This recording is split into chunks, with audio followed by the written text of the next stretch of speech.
قبل استعراض الحصة التدريبية الأخيرة للنادي الإفريقي قبل ملاقاة الإسماعيلي المصري في لقاء هام وهام جدا ربما يفتح الأبواب للترشح، هذا وارد ولو أنه بنسبة ضعيفة، ولكن الأمل جائز وكرة القدم فيها كل شيء. قبل ما نتحدث على هذا التدريبات وكذلك التحضيرات ومقتطفات من آخر حصة تدريبية والندوة الصحفية للمدرب زفونكا والقائد بلال العيفة، رسالة طمأنة لجماهير النادي الإفريقي تتعلق بما قيل في الأيام الأخيرة وقبل كل مقابلة في الحقيقة، والتي وكأنها عادة قبل كل مقابلة هامة تجي خبر عن الفيفا وعن الديون وعن العقوبات. الصحيح في اتصالنا بسيد كمال بن خليل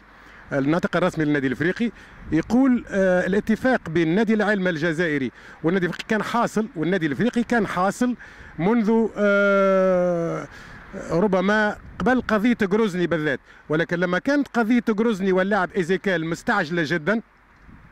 فالنادي الافريقي خير انه يخلص فريق جروزني لانه المهله انتهت والعقوبه تتهدد النادي الافريقي، فالاموال اللي كانت ماشيه لنادي العلم مشات لجروزني بالاولويات، وبالتالي وقع الاتفاق على انه تدفع هذه الاموال لنادي العلم في وقت لاحق. المشكله وين؟ المشكله انه لما اتفق السيد عبد السلام اليونسي مع رئيس نادي شباب العلم صارت ربما العمليه الجراحيه اللي اجراها السيد عبد السلام اليونسي وما ردش على مكالمات رئيس العلم باعتبار انه الطبيب كان نحى عليه الهاتف الجوال لانه عنده تاثيرات وفيبراسيون على عينيه، لانه مازال كي اجرى عمليه. ما كانش ثم ربما تهاون من سي عبد السلام، ما كانش ربما احتقر رئيس العلم، كل ما في الامر انه اللي به الحاجه الاسبوع الداخل بعد مباراة الإسماعيلي والنادي الإفريقي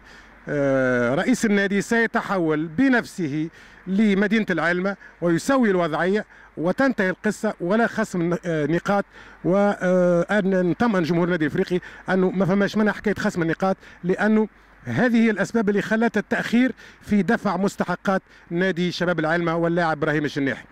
بالنسبة للتحضيرات النادي الافريقي نخليكم الان مع تحضيرات الافريقي ومقتطفات منه، مع الاشاره الى انه يغيب عن النادي الافريقي كل من احمد خليل رغم انه دخل المجموعه ومنوب الحداد اللي تدرب على انفراد.